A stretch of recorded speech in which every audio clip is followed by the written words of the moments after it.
Hey, this is Dan Hirschberg, Executive Director of SŌTERIC Contemplative Training and instructor for our content course, Transcendence in the World's Religions. In this video, I'd like to give an introduction to the course itself, as well as our overall approach to these topics and materials. So to begin, I thought we'd look at the image we're using for the course, this background image, which is a digital collage. Here it is without the text. And in looking at it here, of course, it's manipulated. And I wanted to see whether in looking at it, you might be able to guess the main source image. If you guess the domed ceiling of a mosque, then you are correct. This is the original, taken by another photographer and provided by unsplash.com, where we can see the entire ceiling there. And then in thinking about how to visually express these constructed modes of religion and their relationship to the ultimate, to which they point, I edited it to bring in this sense of the night sky, right, at the epicenter of this particular image. So I would suggest here that the collage symbolizes how religion itself is always a construct, a product, human-made, in reverence of the real or ultimate truth, or however it may be defined. In this collage, it is represented by the starry sky, the ultimate. Whereas in contrast to that, we see here that the golden stars themselves are cut and arrayed very carefully. Likewise, religions, doctrines, and institutions at best can only be symbols or ciphers or simulacra of the ultimate. Ideally, these religious paths built out of concepts, language, ideas, and convictions can point towards and lead to the actuality of truth that transcends them, usually by definition. And this is how we arrive at the title for this course. So with this, why the term transcendence as opposed to something else? Well, here in one understanding, we can see transcendence, and in particular, the transcendent, as being the most inclusive term for the ultimate, however it might be defined, and how it is reached, if not achieved. Its counterpoint, in many respects, is immanence, that is, how the ultimate is present within the world, but also as the nature of this world itself. What we're not trying to construct here is a harsh dichotomy between the sacred and the profane. What we see instead is a subtle interrelationship, often mutually dependent, but with a wide degree of variation and diversity. And in so many respects, as a fundamental value, that is key to this course. What we are working with is a true appreciation for diversity. We want to celebrate all of these forms without advocating one over the others. And so inevitably, we'll find that we have much to agree with across the presentation of these traditions, and many that we don't agree with. And my challenge to you is simply this: can you hold both views with an open mind? Can we explore that which we find to be true, that which we agree with, but likewise explore that which we disagree with, that which we don't believe is true? Can we truly savor a sense of nuance and difference in the richness of all these traditions? If we can, then we really can learn something about the ways in which these traditions present a view of self and other, and likewise really come to appreciate their fullness. So I'd like to begin with an exercise. And this course is based on my original Religion 101 course that I taught at least once a year to undergraduates for every year that I was a regular professor. And very surprisingly, this became one of my favorite courses. And through offering it to you here, I hope anyway, that it'll become obvious why. So let's begin by closing our eyes, if you're comfortable, And taking a few deep breaths to clear the mind and settle in.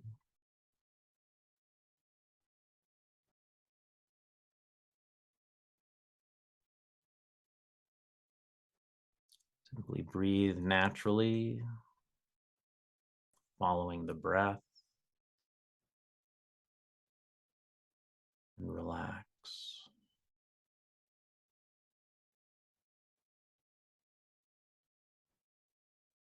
Now, opening your eyes to encounter the screen again, I'd ask that you meditate on the form of the text before you. So look at these shapes on the screen. Look at these colors. If we relax the eyes and simply rest present with the vision before us, what do we see? How deeply can we settle? Can we go so far back that the shapes before us simply dissolve back into shapes? No longer letters, no longer numbers, no longer conveying any sense of sound or meaning. Can we allow this vision to simply dissolve into what the eye perceives nakedly, preconceptually, without interpretation?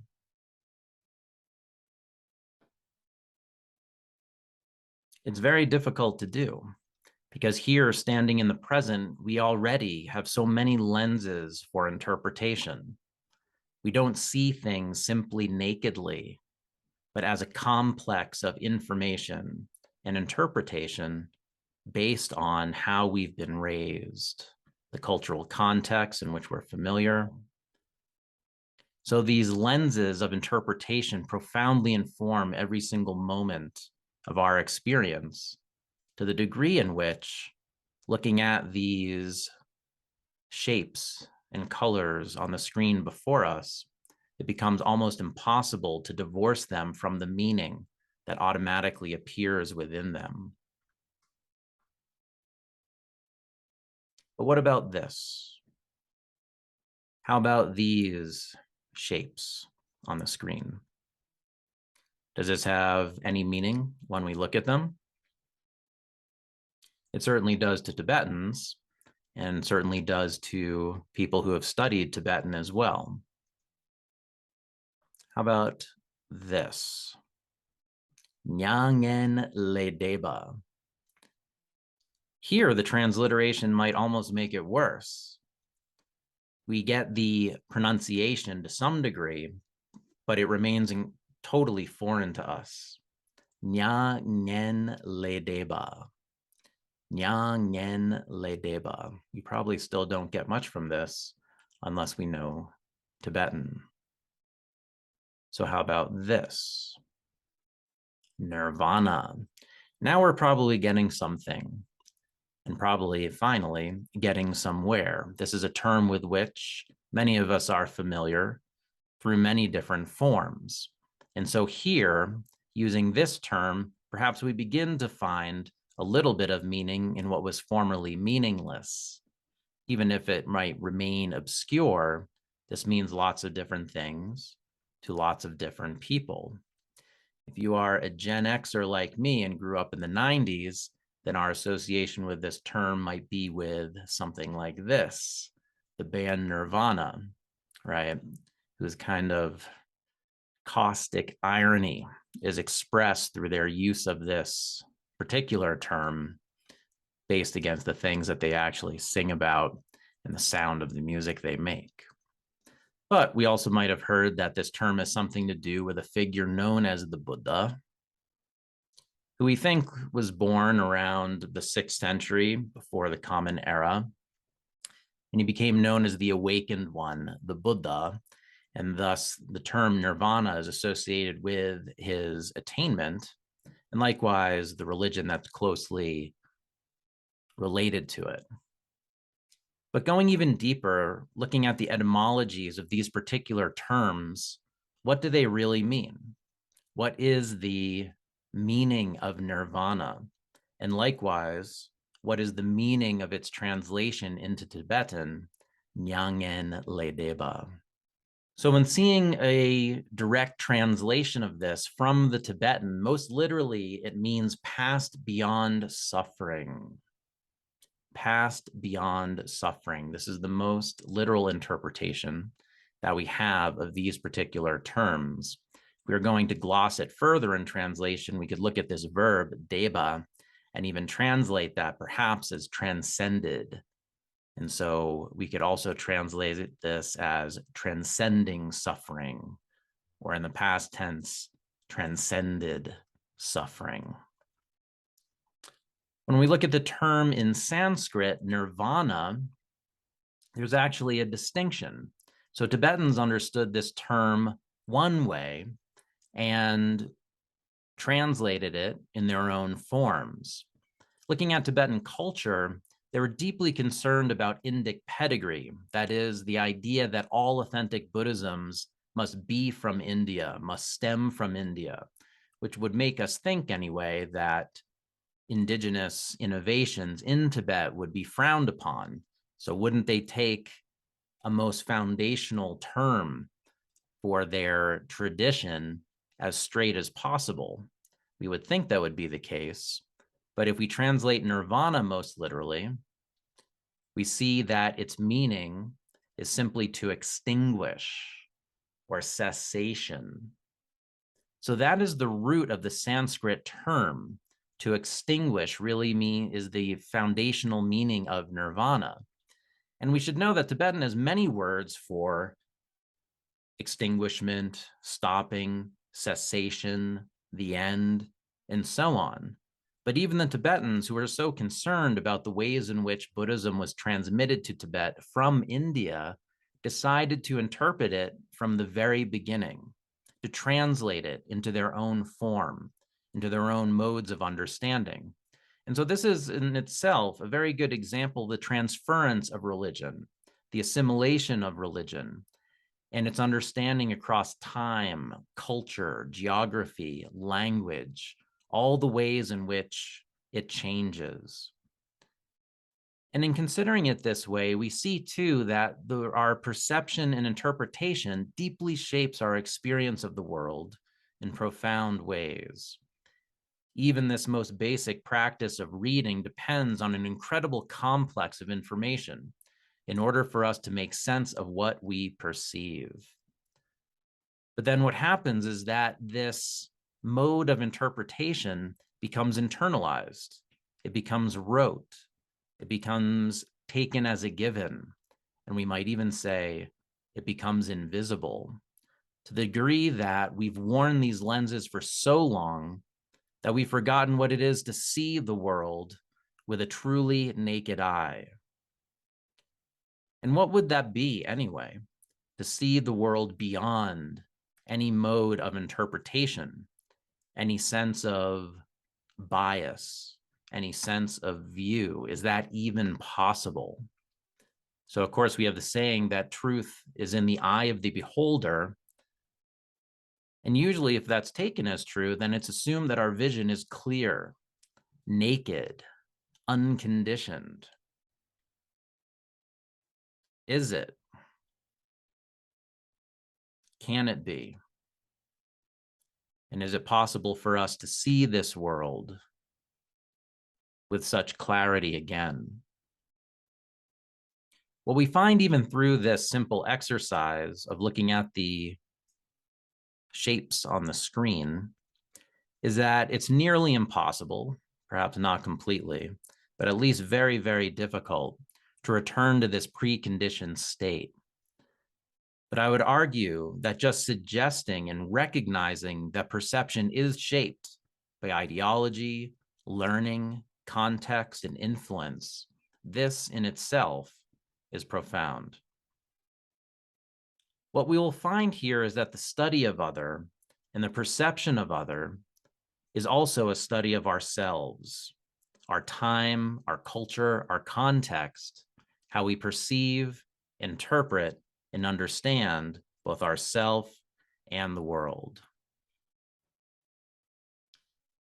So here we have an example with this term nirvana, or Nyangen Ledeba in Tibetan, pointing towards a sense of total cessation, and ultimately in Buddhism, the end goal of the cessation of suffering.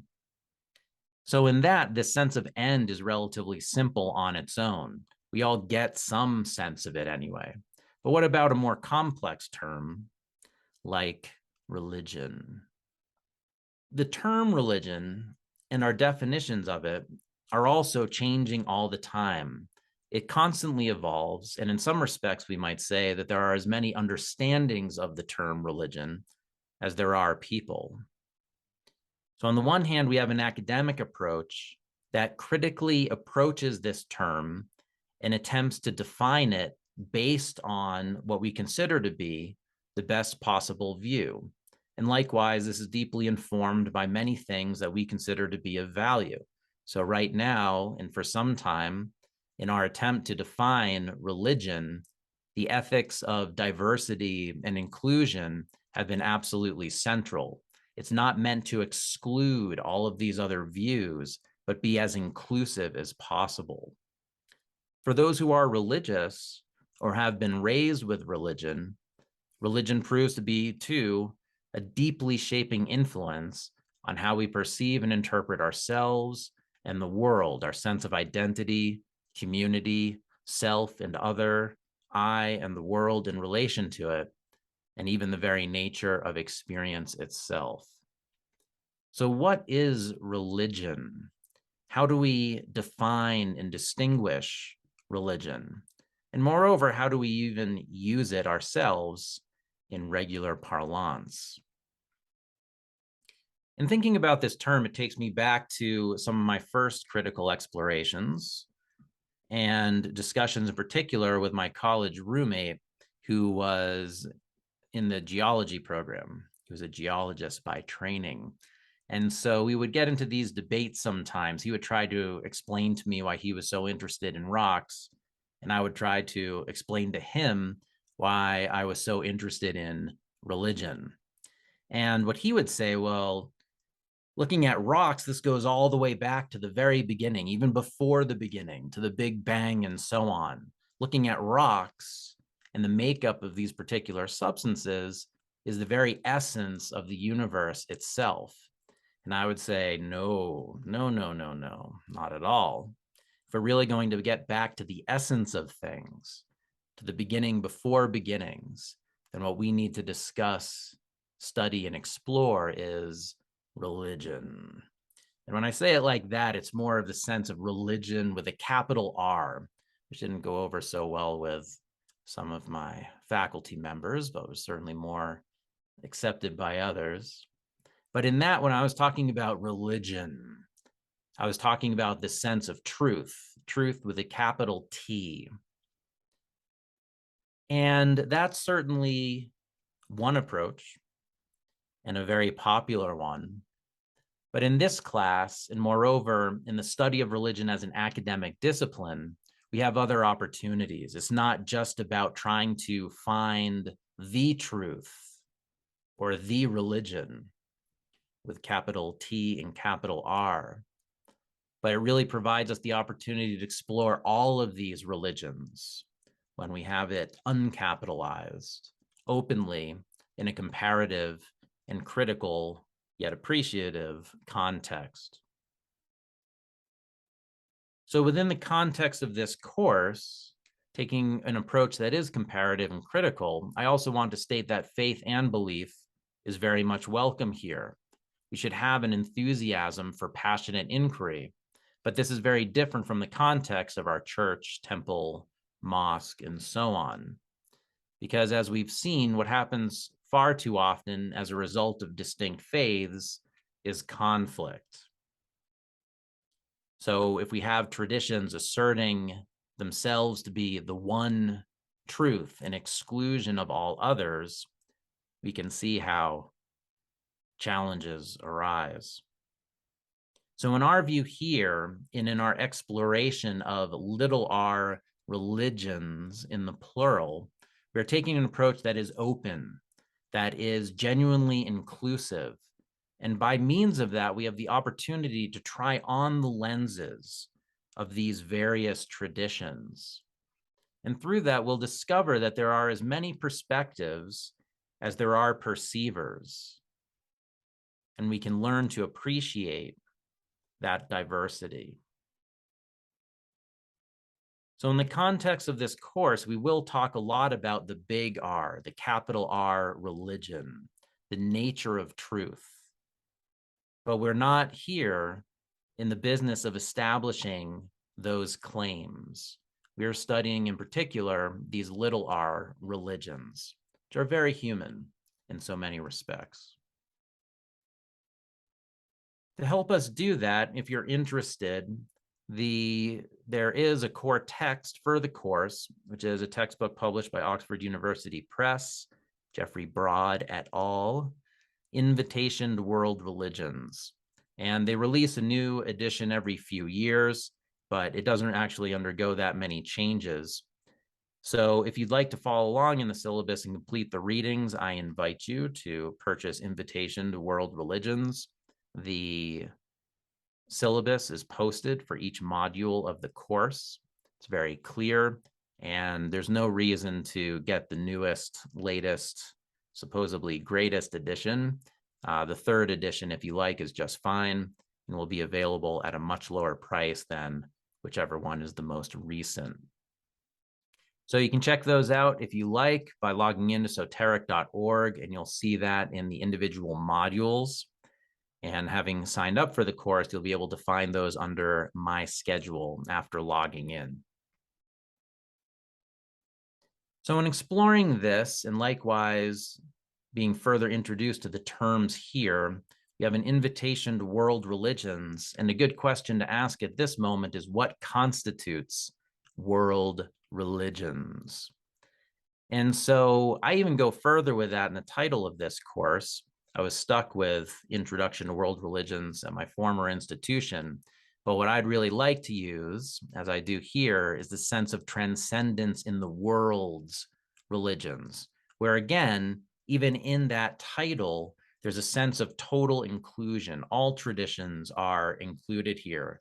And what we'll see throughout the duration of this course is that we touch upon, with a reasonable degree of depth and detail, all of them. Not going into each individual sect so much, but we really will get a broadly comparative approach to most forms of religious thought in the entire history of humanity. So here with this term, what constitutes and distinguishes world religions, and putting it that way gives a hint to what they are. Because on the one hand, we have world religions, which leads to the question of what is other than them. So historically, with the study of religion and the distinguishing of world religions, there was Christianity and there was everything else. And so in the original formulation and use of this particular term, world religions, is a way of distinguishing the one true capital R religion, Christianity, from everything else on the planet. And what I remember from one of my very earliest versions teaching this course, my favorite critical review of all time was that the student wrote, this was one of their favorite courses and it was going really well until the professor told all those lies about Jesus. So in this course, we're not going to be privileging any ideology, one that's as dominant in our particular culture in the West as Christianity. And moreover, we're not even going to privilege secular humanism, which is kind of an undergrounding swell of ideology in which so many of us are actually deeply indoctrinated right now. So we're not going to privilege Christianity. We're not going to privilege secular humanism. In many respects, as a privileged ideology today among many people as well.